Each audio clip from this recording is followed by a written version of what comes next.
help them out with the recipe as we go along. But I just want to be on time because we have a singer joining and I don't want to be late for her. So welcome everybody who's here. I feel honored, everyone who's joining me on this screen in honor of our pre-Mother's Day challah bake. And before we begin, I just want everybody to preheat their oven to 180 degrees. It's just going to help us with our rising process when we get to our rising process, but we will not be baking it on 180. This is just for the rising. And then I don't know if everybody heard, if everybody was at their computer before, but I was saying we just needed one mixing bowl, a tablespoon, and a measuring cup, and a small bowl for whisking our egg later. Alrighty, so is everybody good and ready to go?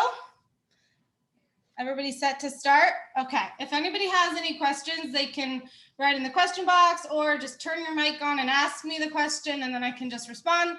And we're ready to start. So we're gonna start off with the yeast. We're gonna take 2 tablespoons of yeast and put it in our big mixing bowl. I have my yeast, I put it in like, I buy a big bag, and so I put it in a little mason jar, keeps it sealed and fresh for a long time in the freezer. So I'm just gonna take my yeast, and I'm gonna put 2 tablespoons of yeast in my big bowl. Alrighty, yeast symbolizes growth and expansion.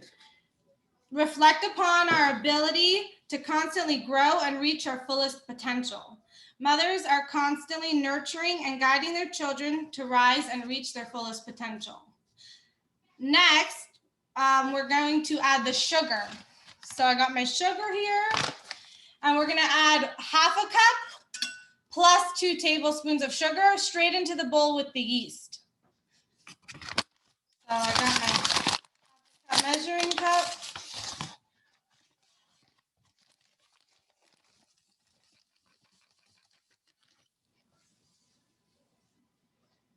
And then I'm going to add my 2 tablespoons into the same bowl.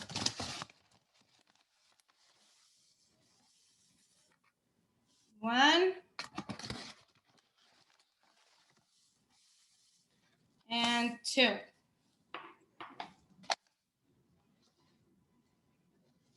Now, we're going to add the warm water. So I have hot water. And then I mix it with cold water, and then it makes my warm water. So I'm going to take my hot water from over here. And I have this big measuring cup, but you can just use whatever size measuring cup you have as long as it's 2 cups. So I'll put some hot water in. And then I'm going to put in, I put in some hot water. Now I'm going to put in some cold water until it gets like the right temperature because I want it to be warm. You do want to make sure that the water is not too cold, like too lukewarm, because if it's very lukewarm, it's not going to activate the yeast, but if it's too hot, it can actually kill the yeast. So we want to make sure it has just the right temperature. Yeah. Question on the water. Yeah. Is it 2 cups of warm water? Yeah. And then how much cold water? So I was saying how I make my warm water is I take some hot water. I put my hot water in here.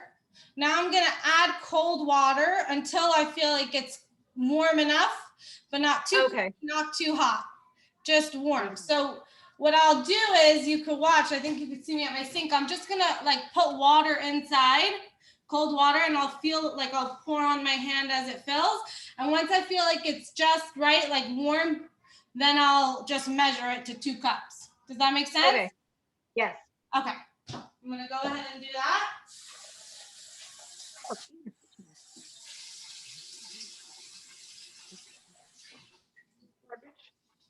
Yes. Alrighty, so I got my water warm, but I actually only have 1½ cups. So I'm gonna add more of my hot water and then more cold water till I get 2 cups. Now I'm gonna add some more cold water.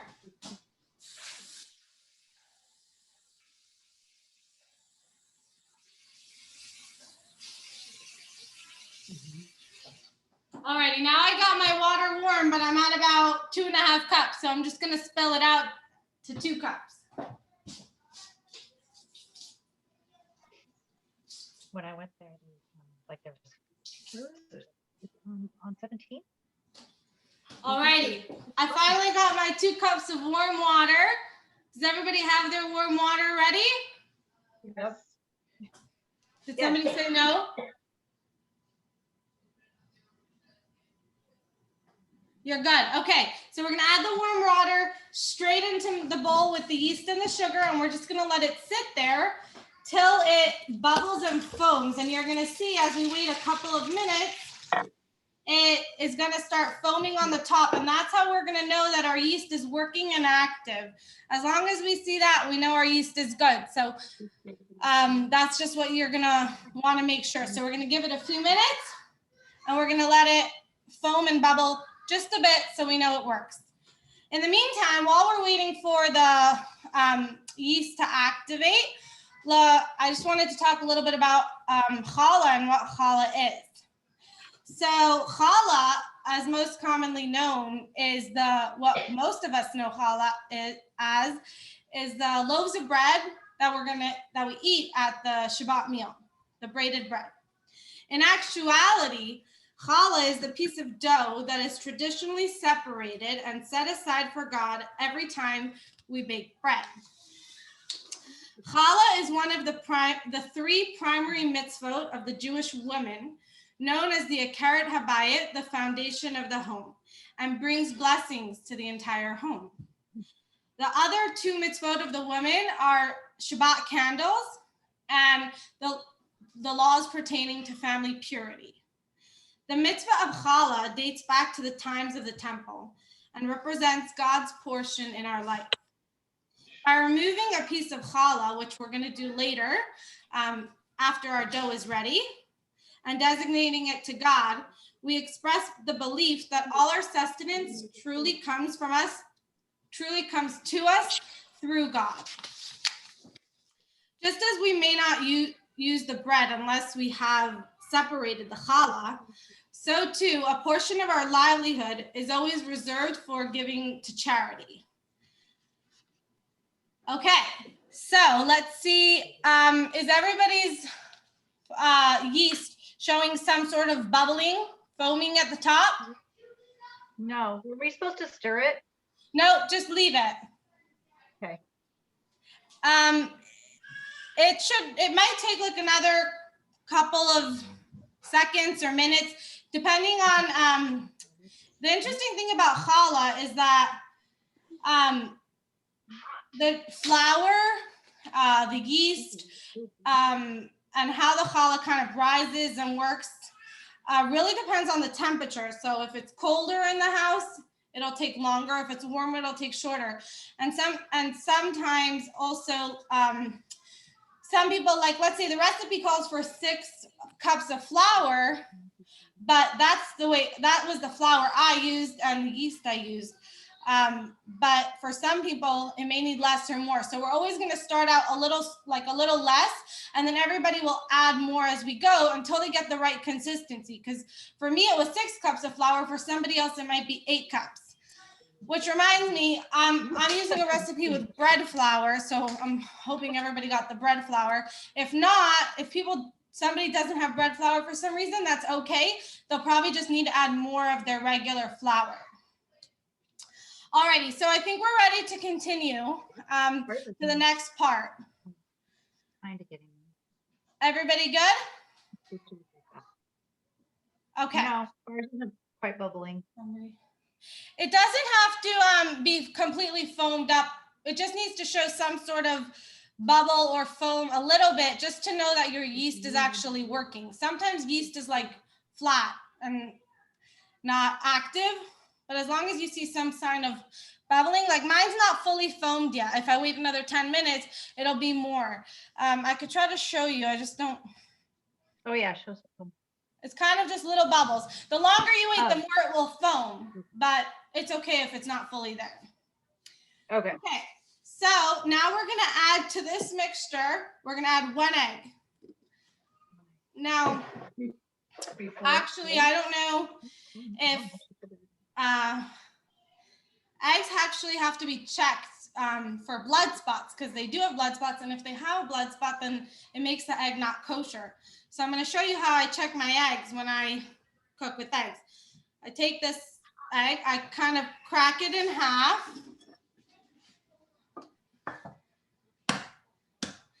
And then I'm going to like kind of move it from side to side. I'm going to show you and just check that the yolk doesn't have any blood spots. Interestingly enough, you do find them, little dots, but this one's good. So I got my egg in my cup, and now I'm going to put it straight into my bowl now that I checked it. So eggs represents the renewal and the potential of what is yet to hatch. Concentrate on the projects we like to bring to fruition and discover the potential for new beginnings, praying to experience a full life. Once everybody's got their single egg in the mixture, now we're gonna add oil. So we need half a cup of oil. So I'm gonna take, Miriam, yeah, Miriam, question. Do you want us to stir the egg into the mixture? great question. Not yet. Once we put in the oil, we're gonna mix it. Got it. Thanks for asking though. So now I'm gonna take my oil. I just use regular canola oil. You can use, some people use olive oil, some people use grapeseed oil, avocado oil, but I'm just gonna use just regular canola oil. And I have my half a cup, and I'm gonna put it right in to the mixture. Once you have your egg, your oil, your yeast, your sugar, and your water in the bowl, you're gonna take a fork, a whisk, a spoon, whatever you have handy, and just give it a nice mix.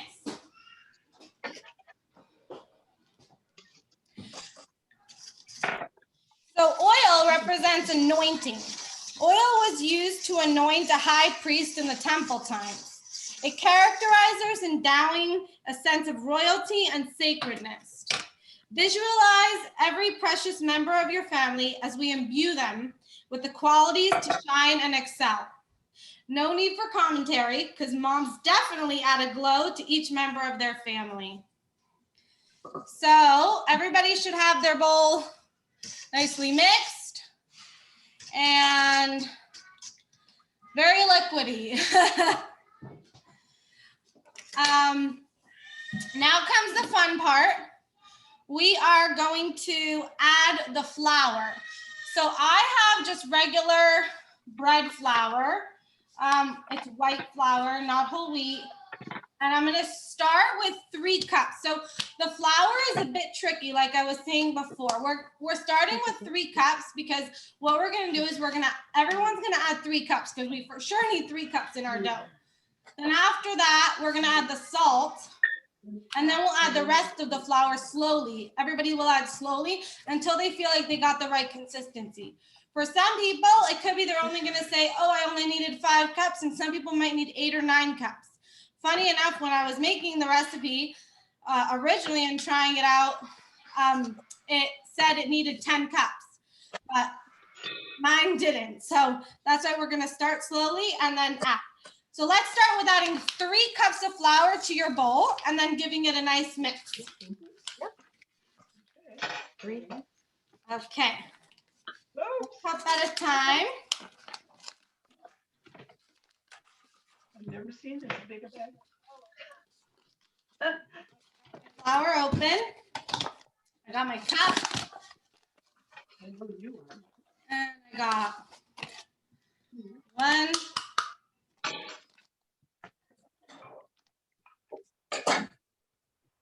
2, and 3. By the way, this challah recipe I was meant to tell you guys in the beginning, it's gonna make about 3 nice sized loaves. If you want really big ones, you can make 2, but if you want just medium size, it will make 3 medium challahs. So I got my 3 cups in here, and I'm gonna take my fork and I'm gonna mix it. Once we add the rest of the flour after, you're gonna have to knead it with your hand, but right now it's still gonna be pretty liquidy and wet. No, we need a tablespoon of salt. So flour is fine and pure. It requires sifting, a cleansing process to remove impurities, enabling to retain what's good and nutritious. We ask Hashem to help us discern good from bad and discard negative influences from our life. That's wonderful. So I got my 3 cups mixed in here. I'm still mixing it a bit. It's pretty liquidy, which it should be. And When do we add the salt? yes, after this 3 cups, we're gonna add the salt and then mix it and then add the next part of the flour. We're just kind of, with dough, it's better to start slow and add than do too much and then the dough flops. So we're just starting slow. We added 3 cups, we're mixing it, and then we'll add the flour and the salt and then the rest of the flour together. How much salt?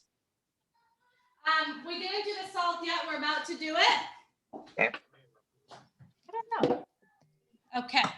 So I got my dough mixture, very liquidy over here. As you can see, it's pretty shaky. Now we're gonna add 1 tablespoon of salt. I got my tablespoon and I got my salt. Regular salt or kosher salt? Preferably regular salt. Kosher salt is very coarse, so it would be very salty. Better Okay. to use just regular. All right.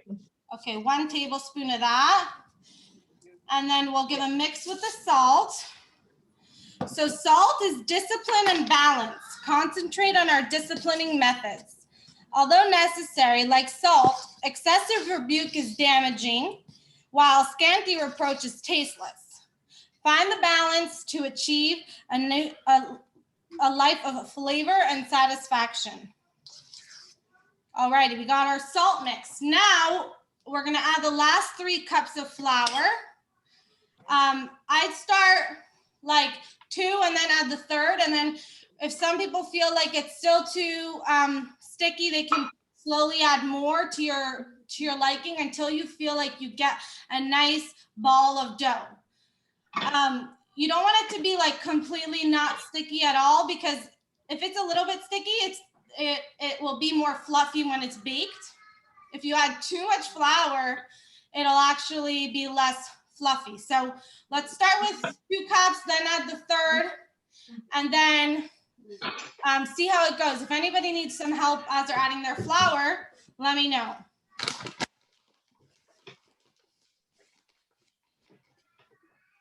I got 1, 2, and 3. There's 2, Oh, I think so. 2. Yeah, I think so.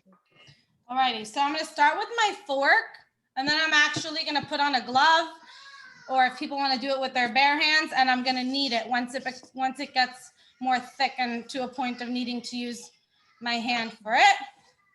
So I'm just taking it slow. We might need So right now it looks like this. You see it's like still a little liquidy, but still a lot of flour.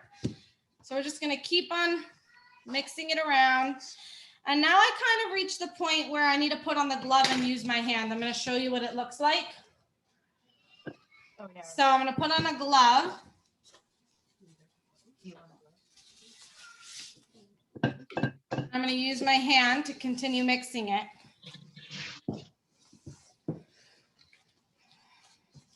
even like the time of day and like I said, the temperature in the house all affects how much flour you're gonna need. So even though I needed 6 cups last time, it could be this time I'll need a little bit more, but I'm gonna see as I'm kneading it how I feel about my dough.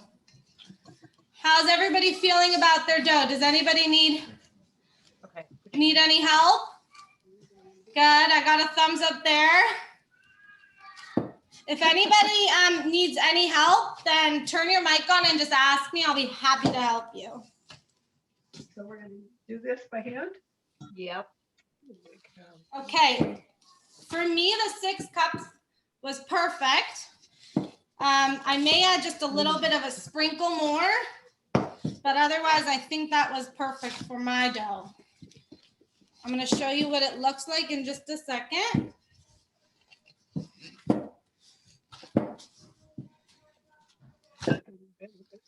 Sticky to me.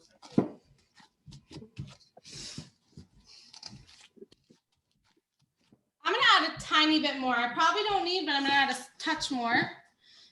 And once your dough is, you feel like your dough is good, you can either, does somebody need something? No? We're just laughing. Oh, okay. It's good to laugh. If you have, I meant to say, if you have a second bowl to transfer the dough into, would be good. If not, it's totally fine. If you do have a second bowl to transfer the dough into for the rising process, I would oil the bowl a bit or use just some spray and then put the dough in. So that will be easy for you when you want to braid. Otherwise, if you feel like your dough is good and you're not going to transfer it into another bowl, then you can take some plastic wrap, cover your bowl tightly. That's how we're going to get it to rise nicely. Generally, the rising process is usually like an hour and a half to 2 hours, but because we don't have an hour and a half to 2 hours, we're going to do a quick rise process, and I'll tell you how. That's why we preheated our oven. So I got my dough. I'm going to cover it with my wrap. Oh, get it all over you too. Oh, let me show you the dough first. Sorry, I forgot about that. I wanted to show you what my dough looks like. Kind of looks. Okay. Now I'm going to Should we take my oil? Did Question, somebody- sorry. Yeah. Should we oil our bowl? Okay, so if you want to, if you can transfer, like if you have another bowl and you have the oil next to you, then yes, you definitely can, and I'll show you what that looks like. You'll take a bowl, you'll just spray it with oil or put some oil in it. Then you'll take your dough, you'll put it right into the bowl and cover it tightly with saran wrap.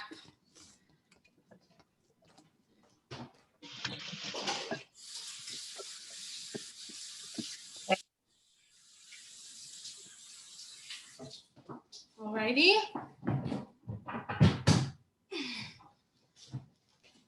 So I'm covering my bowl, my sprayed bowl with saran wrap. And if somebody doesn't have a second bowl or they just don't want to dirty another bowl, like that often happens with me, I just don't want to dirty another bowl, you can leave it in the bowl that you made it in originally.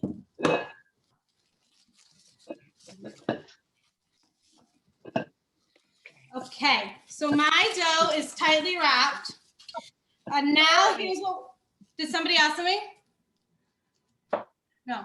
Okay, and now here's what we're gonna do to have our dough rising nicely.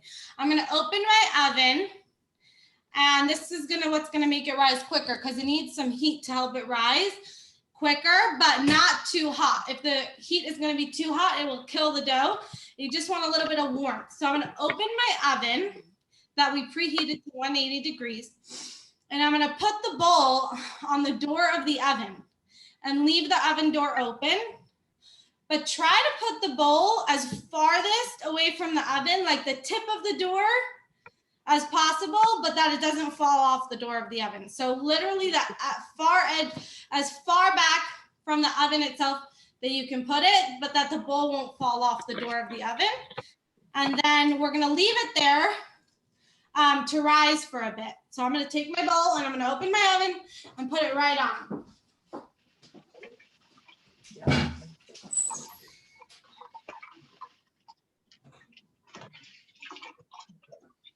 The other day when I put my bowl on the oven door, it fell off. So it's okay. If it's gonna fall off, you'll pick it up and put it right back on, but just keep an eye on it.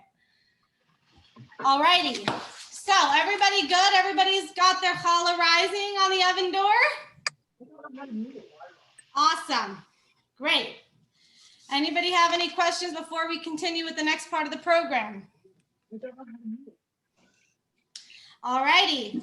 So as we wait for the dough to rise, I'd like to introduce Rivka Wilshansky, who will lead us in song and inspiration.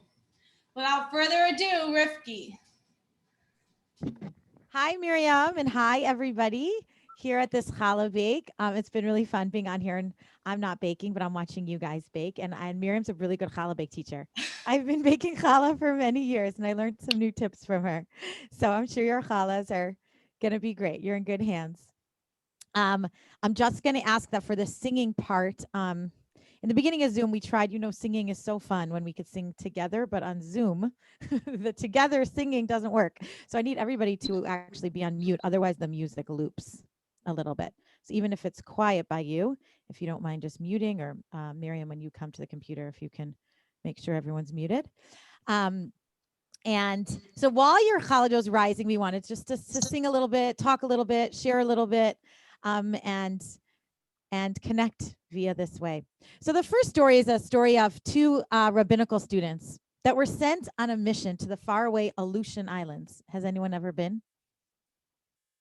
No? It's fun now to even talk about going places, right? Let's talk about vacationing and what we used to do. So they were sent to the Aleutian Islands with the mission. They were there for a week with a backpack full of Judaica with the mission to find the Jewish people there and provide them with whatever needs they have. There was no infrastructure of Jewish anything in the Aleutian Islands, and this was their mission for the week. And as the week was coming to an end, they were feeling terribly despondent as they had not met even one Jew on the island. And they decided on their last day there that they were going to go visit the school and ask the principal if perhaps there's any Jewish children that they can meet.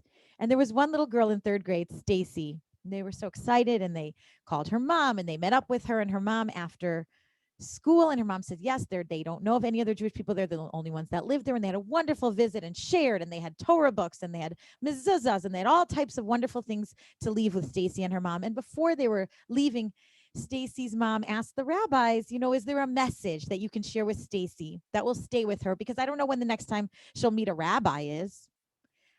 I would love to her to have some sort of inspiring Jewish message to inspire her and connect her with Jewish people. And this young rabbi, overtells the story, and he says, what should I say? Like, that's a heart. What do you say at the moment?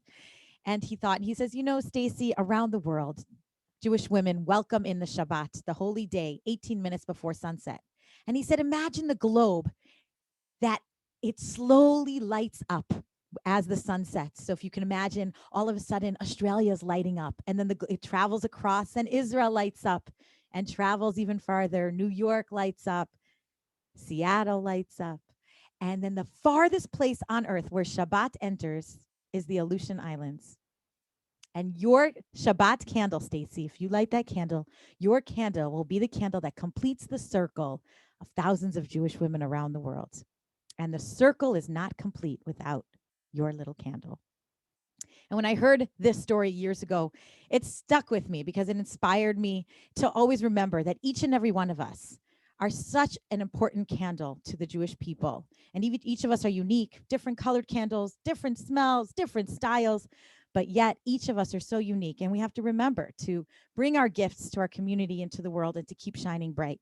And so the first song I would like to share together with you is Lift Up Your Candle, reminding us that it's the smallest things and that we should keep showing up and being our best. And Miriam, did everybody get a song sheet? You guys have a song sheet with your? Yes. Okay, great. Good. So please sing along. And one benefit of Zoom is that sometimes people are like, in public, you're not going to belt it out and sing or try, but you're home in your own comfort of your kitchens and homes. So please feel free to learn the song and sing along. Yes, everybody should have it. Okay, good. You can hear the music, okay? If you need the volume adjusted on your end a little bit, up or down.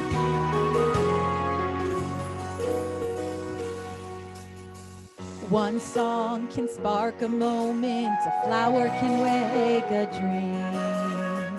One tree can start a forest, a bird can herald spring. A smile begins a friendship, a kindness lifts a soul. And just one word can sometimes frame a goal. One vote can change a nation, a sunbeam lights a room. One candle wipes out darkness, a laugh can conquer gloom. One step must start each journey, a word must start each prayer. And just one touch can show how much you care. Lift up your candle, how bright its light will shine. The fire deep inside you has power so divine. The neshama is your guide for the Torah's way that's true. When life can make a difference, it's up to you. Lift up your candle, turn darkness into day. With just one single mitzvah, the judgment can be swayed. And though it may be hard, we all fall now and then. Lift up your candle once again. You could be the shining star that guides the ship at sea. You could be the only answer to set a person free. One hope can raise her spirits higher than before. And then our lives are changed forevermore. Join me in this paragraph. I will be the loving hand to welcome a stranger in. I will share that one kind word to let a friendship begin. This light will raise our spirits higher than before. Together we change the world forevermore. Lift up your candle. Lift up your candle. How bright its light will shine. The fire deep inside you has power so divine. The neshama is your guide for the Torah's way that's true. When life can make a difference, it's up to you.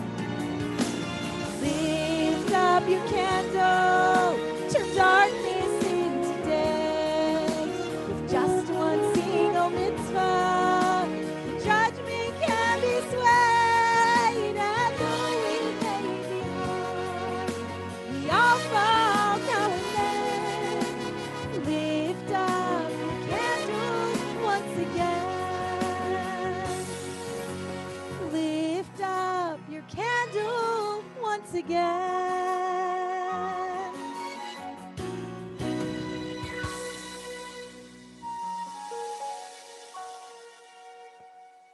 Thank you. Thank you for singing along. And I enjoy seeing you, sing and participate via the screens in your homes. So a Hebrew school teacher asked her students, I would like you to think about your home and tell me which room in your home do you feel godliness? Like, do you feel maybe God's presence a little bit more, a little spirituality, where in your house would you tell me you feel mostly God's presence? And so one child raised her hand and she says, I feel God's presence is in my kitchen because we thank God before we eat the food. We make a blessing, thank God for the food that we eat. So I feel like God's presence is in my kitchen. And another child says, I feel like God's presence is in my bedroom.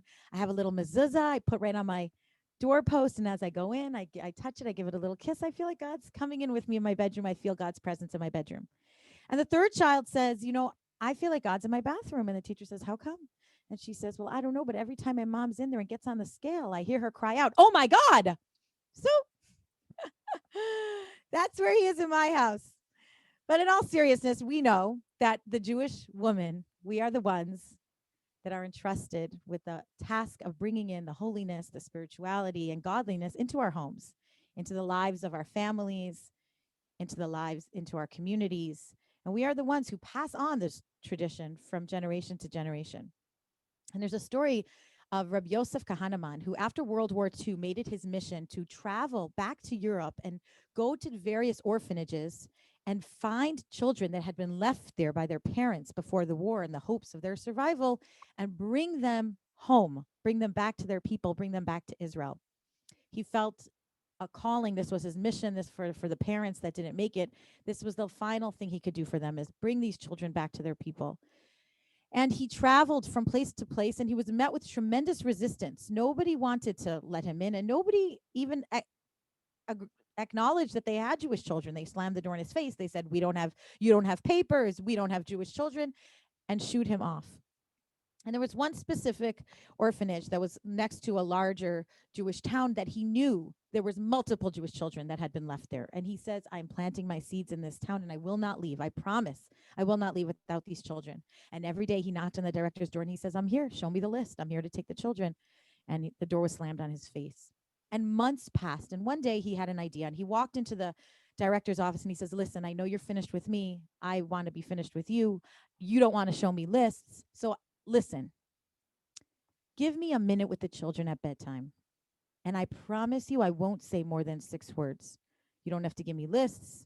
And I promise you, I won't show up tomorrow. You'll be done with me. They wanted to get him off his head already. Fine, no problem.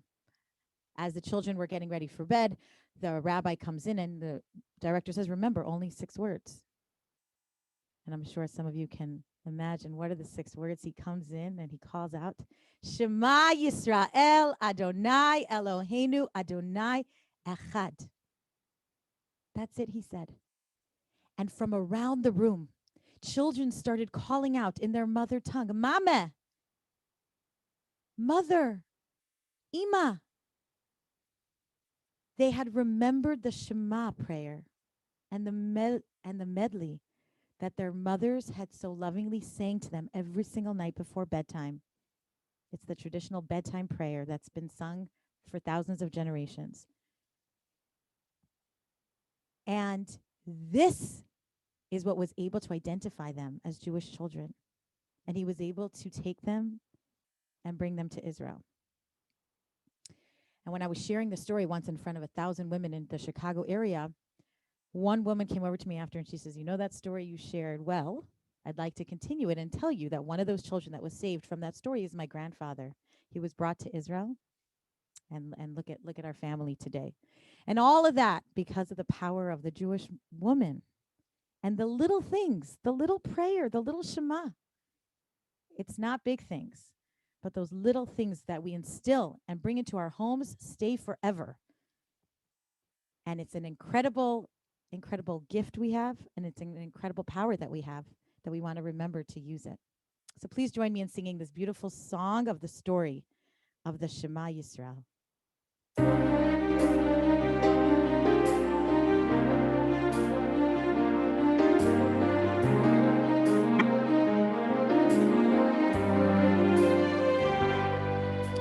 raised his hand to wave goodbye, saw the pain in mother's eyes, who left her little precious boy of 4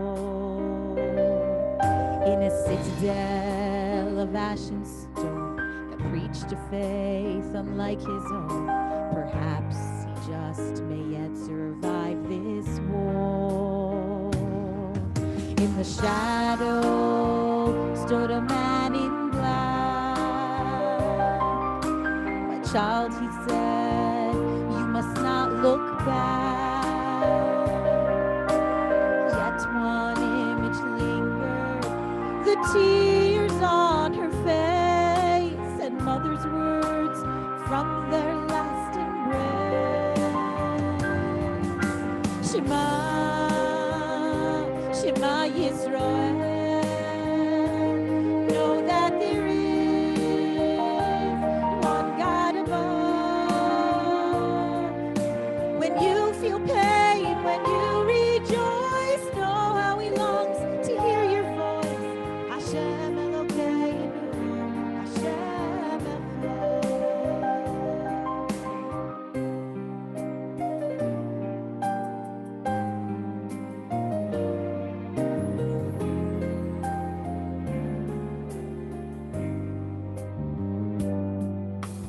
Deep within the iron gate, far from the stench of war and hate, He knew not of a world gone insane. You must believe us, He was told. Our faith alone can save your soul.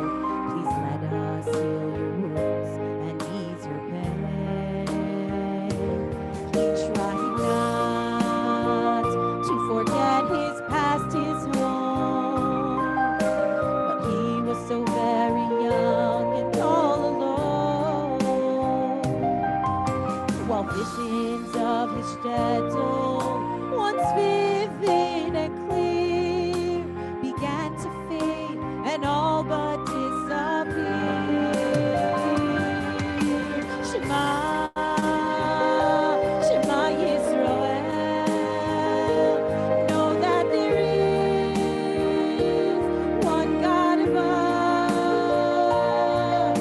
When you feel pain, when you rejoice, know how He longs to hear your voice. Hashem Elokeinu, Hashem Echad.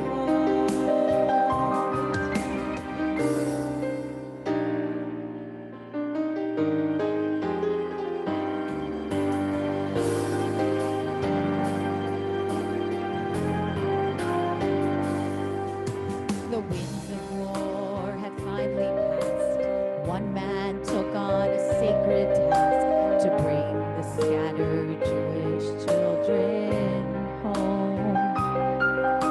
He traveled far from place to place, a quest to reignite the faith of those sent into hiding long ago. He entered the fortress gray and cold. Kind is not among us, he was told. Hashem above, he whispered, please don't let me fail. As he began to cry out, Shema Yisrael. Shema, Shema Yisrael.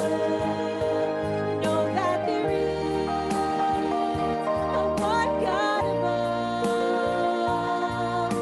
When you feel pain, when you rejoice, know how He longs to hear your voice.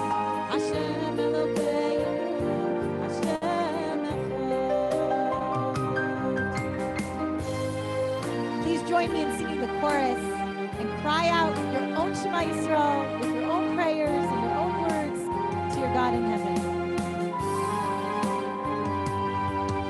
Shema, Shema Yisrael. Know that there is one God above. When you feel pain, when you rejoice, know how He longs to hear your voice. Hashem Elokeinu, Hashem Echad. One more time. Shema,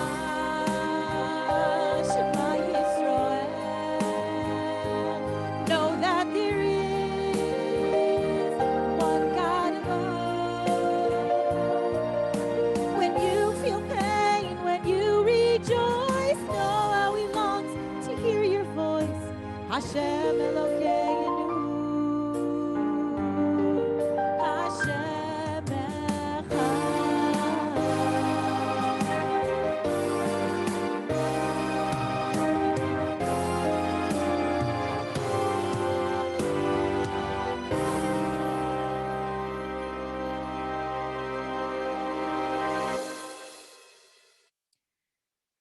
And as I'm sure you'll hear in a little bit, right before you do the special mitzvah of making the blessing on the dough, it's a very special time for prayer. So my prayer for you is that all your prayers should be answered from God in heaven.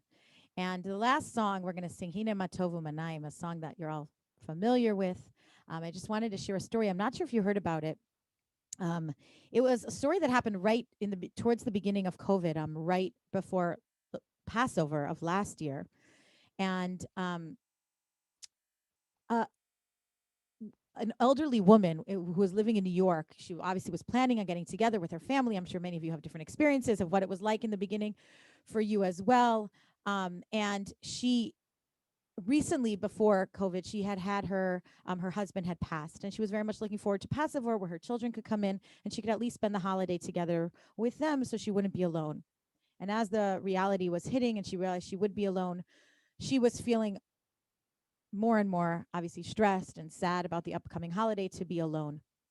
And her children kept calling and checking in with her and, wished her whatever, sent her what she needed for the Seder, and she was going to be alone.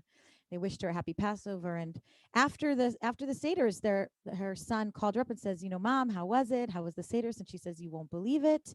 It was amazing. The neighbor from across the hall, she lived in an apartment building, had told her, had called her and says, I know you're spending it alone and we're in our house alone. Why don't we open the doors of our apartments and we'll move our Seder really close to the door, and you open up and come close, and we'll just try to sing really loud, and we'll do it really loud. So at least we can kind of be together with that. And she says, I was like, okay with the idea, like, fine, I'm alone anyway. But she was telling her son, you can't imagine, every single song was exactly how Dad used to do it. I thought it was just like our family songs. I thought it was Dad's songs. They did the Seder exact same way as we did it all those years with Dad. And the son was listening, and he says, oh, Mom, I didn't realize the neighbor had called me before Pesach, before Passover, and asked me if I can please send a voice message of all of our family Passover songs. And I didn't think twice about it. I knew this neighbor, and I shared all of our songs. I didn't think twice that here this neighbor not only would open their door and invite you to join in their songs, but would change his Passover and go out of his way to learn your songs to make you comfortable. And that is the spirit that when I think of Hine Matov Manayim, how we're all brothers, how we're all sisters, how we're a community of Jewish people around the world, that's the type of love and unity, not just to show up for each other, but to show up in a way that's giving of ourselves and doing what's best for the other person in the most incredible way. And the story inspires me every day as I think about, I want to tap into a little bit of that neighbor's incredible love of his fellow man, to be able to think about what is meaningful and special for the other person. So please join me in singing Hine Matov Umanayim.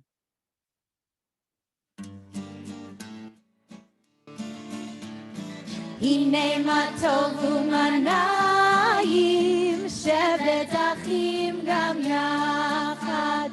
Hine Matov Umanayim, Shevet Achim Gam Yachad. Shevet Achim Gam Yachad. Hine Matov Shevet Achim Gam Yachad. Hine Matov Umanayim, Shevet Achim Gam Yachad. Hine Matov Umanayim, Shevet Achim Gam Yachad. Hine Matov Umanayim, Shevet Achim Gam Yachad. Hine Matov Umanayim, Shevet Achim Gam Yachad. Thank you, Miriam, for inviting me into your kitchens and into your homes. And I wish you a beautiful rest of your evening and a Shabbat Shalom. And hopefully we could celebrate together in Jerusalem very soon. Thank you so much, Rivki. That was beautiful and very powerful. So thank you so much for joining and making this challah bake just as beautiful as it is. You really enhanced our night tonight. Thank you for joining us. Alrighty, so I hope everybody enjoyed that really powerful presentation by Rivka. Now everybody can actually go get their challah from the oven door and bring it back over here. And we are going to start the last process of getting our challah all made and looking like what challah should look like. So I'm just getting my challah dough. While you get your dough from the oven, you can actually now preheat your oven to 350 degrees.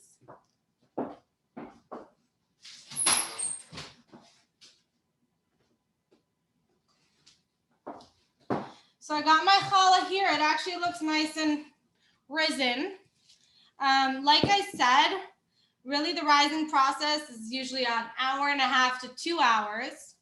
But we did a quick rise here. And what we're going to do is we're going to braid it. And then we'll actually, you guys will leave it to rise in your homes for another half hour to an hour. And then you'll bake it. But we'll get to that step after we braid our challahs. So I'm going to uncover my dough. And as we spoke about taking challah and the mitzvah of challah, now we're actually going to get to do the mitzvah of challah. First, we're going to make the blessing and raise our dough. And while making the blessing, like Rivka mentioned, it's actually a very opportune time and a very special time to ask for blessings and to pray for the fulfillment of your heart's desires. So long that the temple is not standing and we are unable to bring our challah offering, we remove the piece of dough, and instead of eating it, we burn it as a sacredness, and it prohibits using it in any way. So for the sake of simplicity, we're going to do a 3-braider tonight. There's 3 braiders. Some people do 4. Some people know how to do 6. So if any of you guys know how to do any of those other ones, you're more than welcome to. But I'm going to be showing a 3-braider. We're going to make the blessing, and then we'll start with the braiding process. If you feel like your dough's a little too sticky, you can totally take some of your flour, spread it on the counter, and you can sometimes I like to just get my hands a little floury when I touch the dough, or sometimes I like to put the dough in the flour as I go. So I'll show you. But for starters, we're going to make the blessing. So if everybody can take a piece of dough from a piece of challah dough, like the size of a ball, and together we're going to make the blessing. Once we make the blessing on the dough, we're going to wrap it in tin foil and we burn it in the oven. So together, we're going to say, Baruch Ata Adonai Eloheinu Melech HaOlam Asher Kidishanu B'mitzvotav V'tzivanu Lahafresh Challah. And then we take our challah dough and we raise it and we say, Harei Zu Challah. And now is a very special time to think of any prayers you'd like to ask for health and happiness and nachat from your children. And like I said, the fulfillment of your heart's desires.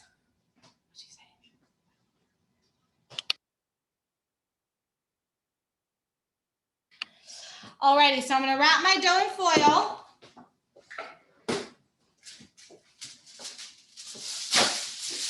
And I'm just going to put it at the bottom of my oven. And we're just going to leave it there to burn. Once it's burnt, you can just put it in the garbage. We do not eat this challah.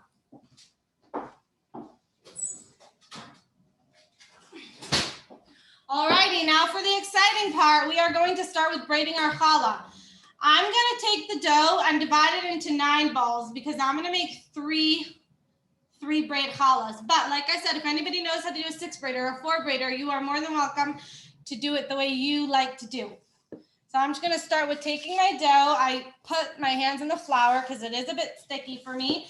But like I said, the more, if it's a little sticky, it's actually good. It means it's going to be nice and fluffy. And I'm just going to make 9 balls of dough. The reason I like to make the balls first is that if you divide all the balls first, instead of doing 3 and then braiding, they'll actually all be even, and then you'll get more of an even looking challah.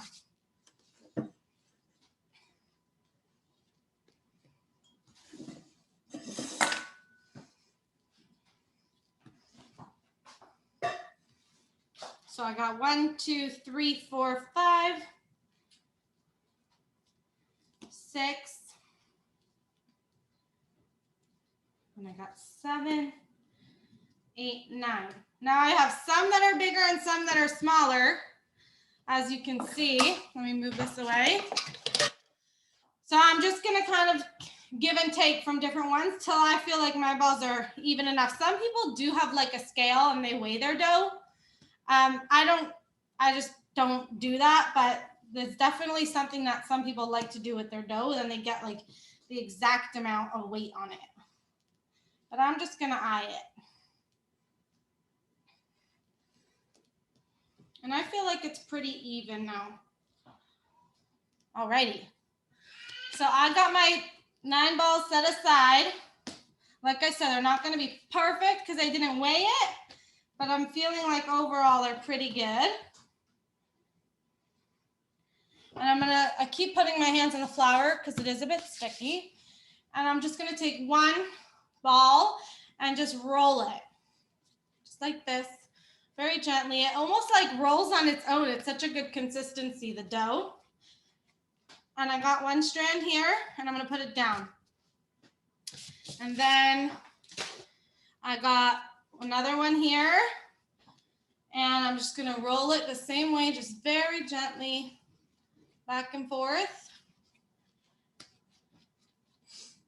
And I'm gonna put it down. And then the third one.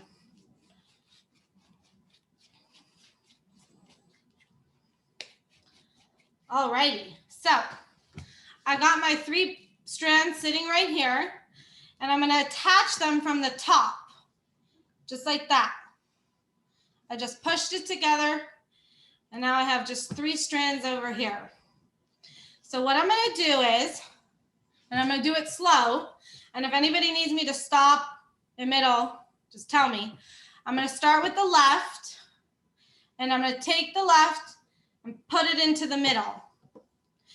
And sometimes as you're going, you have to just keep attaching the top, but you want to pull your strand pretty tight. I mean, not pull it because it's dough, but get it nice and snug in there. And then I'm gonna take the right side and I'm gonna put it into the middle. And then I'm gonna take the left side again and put it into the middle. And then my right into the middle, left into the middle. It's not like, it's like the middle, but you're actually pulling it to the right side. So when I take the right strand, I'm pulling it to the middle, but towards the left. And then I'm taking the left now and pulling it to the middle, but towards the right. Okay, so then you just keep doing it right, and then the left, and then the right, and then the left, and then I literally have nothing left here at the bottom. So I'm just gonna pinch it together, and I'm gonna tuck it under. And then the top here, I just push it and tuck it under, just like that, till I get my nice challah, just like that. Now for anybody who didn't get it, don't worry, because I'm gonna do it again to the next one. I'm gonna take out my baking sheet. I just have a regular baking sheet here. I'm gonna spray it with some cooking spray. And I'm gonna place this challah just right on it, just like that. Now we're gonna do another one. So whoever didn't get it the first time, we're gonna do it again. So here we go. We take the dough and we're gonna roll it out. And again, roll it. And again, we're gonna roll it.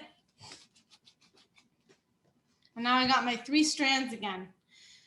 So from the top, we're gonna attach the top ones, just like that.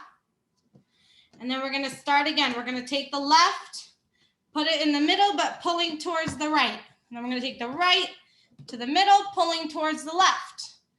And we're just doing it back and forth, all the way till you feel like you have no more, the strand is literally gone, and then you tuck it right in. There we go. And we got challah number 2. Does anybody have any questions, comments, anything Or is everybody feeling that they got it? I'm assuming that means everybody's good. Okay, I'm gonna do my last challah. Then I'm gonna show you how we're gonna egg it, and then we're gonna be all set to let your challahs rising. I'm doing the last one.